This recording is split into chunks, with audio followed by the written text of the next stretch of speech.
बिस्मिल्लाहिर्रहमानिर्रहीम। शुरू अल्लाह के नाम से जो बड़ा मेहरबान नहायत रहम करने वाला है।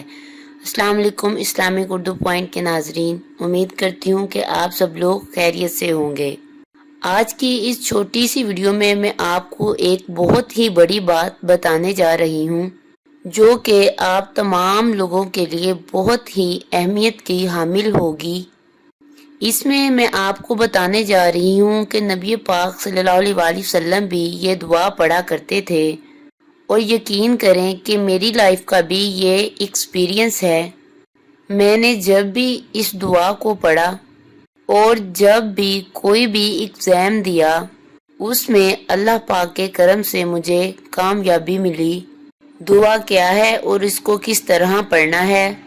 एक बात याद रखें कि ऐसा नहीं होता कि आपने कोई मेहनत नहीं की, कोई तैयारी नहीं की जिस काम को आप करने जा रहे हैं, जो एग्ज़ाम देने जा रहे हैं, और हम ये कहें कि हम ये कलिमात पढ़ लें और हमें ये दुआ पढ़ने से कामयाबी मिल जाएगी। तो इसके लिए मेहनत करना जो है वो ज़रूरी होती है। कुछ ना कुछ पढ़ना आपके लिए ज़रूरी है। जो भी आप इम्तिहान देने जा रहे हैं या किसी नौकरी के लिए जा रहे हैं, कोई एग्ज़ाम देना है, पेपर्स हैं आपके, किसी भी किस्म के किसी भी काम के लिए आप ये दुआ पढ़ें। ये नहीं होगा कि आप कुछ भी ना पढ़ें, किताब भी ना खोलें और पेपर देने जाने के लिए आप ये कहें कि हमने कुछ नहीं पढ़ा तो हम ये दुआ पढ़ेंगे तो हम कामयाब हो जाएंगे। ऐसा कुछ नहीं होता। इसके लिए थोड़ी मेहनत करना ज़रूरी होती है।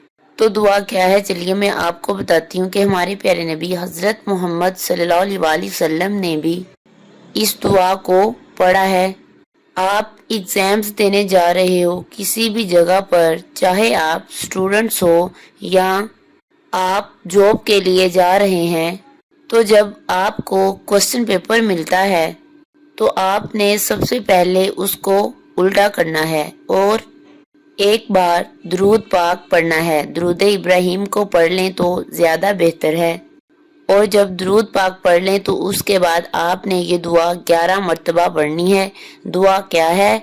इल्म में अजाफे की दुआ, रब्बी ज़िदनी इल्मा, ऐ मेरे रब मुझे इल्म ज़्यादा दे। इस दुआ को आपने 11 मरतबा पढ़ना है। पढ़ने के बाद दोबारा फिर एक मरतबा दुरूद इब्राहिम पढ़ लें। उसके बाद फिर आपने अपना क्वेश्चन पेपर जो आपको दिया गया है सोल्व करने के लिए, उसको रीड आउट करना है। आप देखेंगे कि अल्लाह तबारक व तआला के फजलो करम से जो भी चीज़ें आपने एक बार पढ़ी होंगी वो आपके माइंड में आ जाएंगी, और अल्लाह तबारक व तआला के फजलो करम से आप इन चीज़ों को अच्छे से सोल्व कर पाओगे।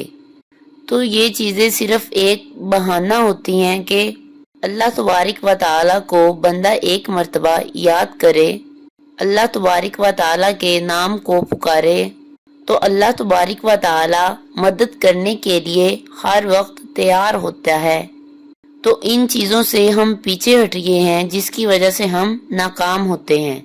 अगर हम अपनी ज़िंदगी में इस चीज़ का इम्प्लीमेंट कर लें तो कभी भी नाकाम नहीं होंगे। अगर वीडियो आपको अच्छी लगी हो तो मेरे चैनल को सब्सक्राइब कर दें, लाइक कर दें और दोस्त अहबाब के साथ शेयर कर दें। अल्लाह हाफिज़।